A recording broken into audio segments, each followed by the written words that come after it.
Anda tahu tak, setiap inovasi hebat yang kita nampak hari ini semuanya bermula sebagai satu idea, selalunya dalam sebuah makmal.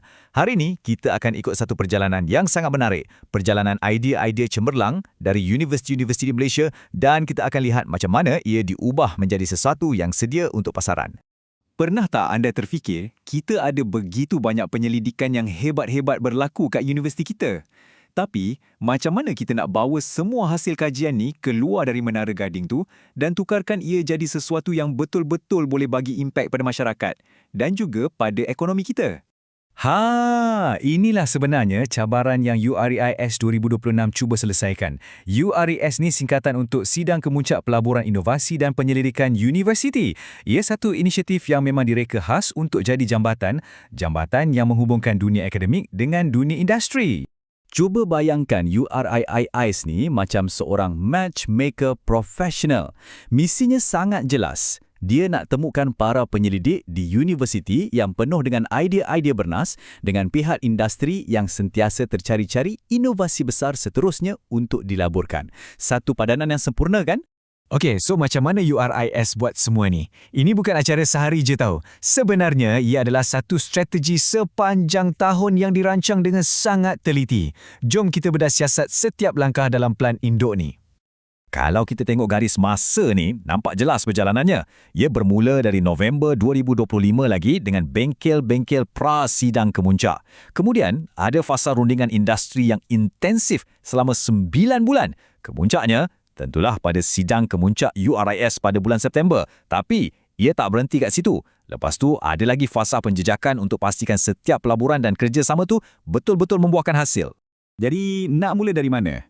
Semuanya bermula dengan satu langkah yang sangat strategik, iaitu memetakan kekuatan setiap universiti awam di Malaysia. Senang cerita, kita kena tahu dulu, siapa paling power dalam bidang apa? Strategi ini dipanggil pemetaan bidang niche yang memastikan kepakaran setiap universiti, tak kisahlah dalam teknologi pertanian ke, semikonduktor atau bandar pintar, diselaraskan terus dengan apa yang negara perlukan. Jadi setiap universiti ada peranan yang sangat jelas dalam agenda besar ni. Okey, sekarang kita masuk fasa yang lebih dinamik.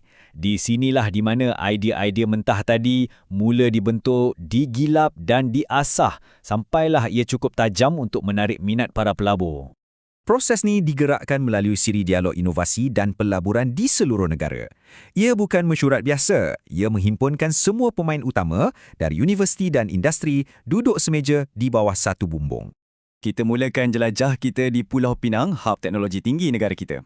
Kat sini, perbincangan memang tertumpu pada bidang-bidang kritikal macam semikonduktor dan pembuatan termaju. Memang kena dengan kepakaran di sana.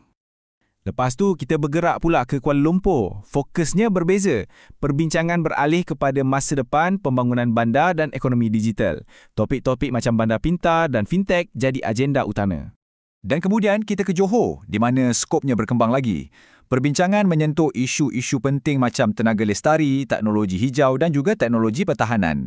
Ini menunjukkan betapa luasnya liputan inisiatif UIRIS ni merentasi pelbagai sektor penting negara. Tapi, dialog-dialog ni bukan sekadar sesi sembang-sembang kosong tau. Ia sebenarnya berfungsi macam satu tapisan untuk kenal pasti penyelidik dan inovator yang paling berpotensi.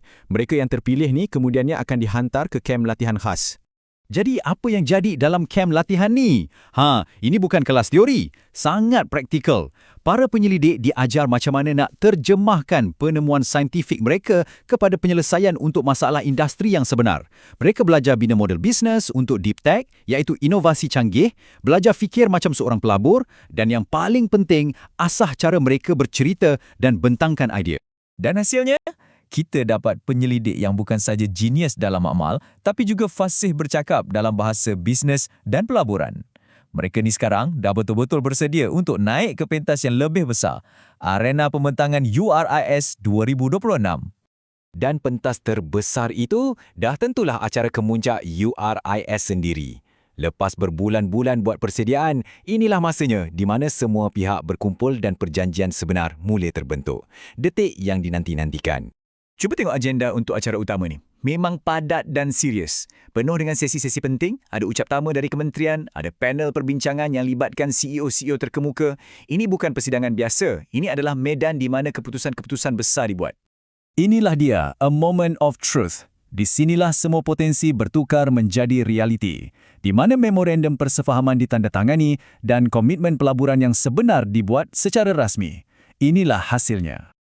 Okey, lepas semua usaha ni, macam mana kita nak tahu benda ni berjaya ke tak? Macam mana kita ukur kejayaan? Jom kita tengok apa impak sebenar yang URWIS nak capai. So, macam mana rupa satu projek yang betul-betul dah berjaya yang dah sedia untuk dapat pelaburan? Mari kita lihat beberapa contoh konkret yang sedang dipersiapkan. Contohnya, kita tengok Universiti Putra Malaysia. Projek-projek mereka sangat relevan. Ada pembangunan varieti padi yang tahan kemarau, ada sistem aquaculture yang mampan dan juga teknologi untuk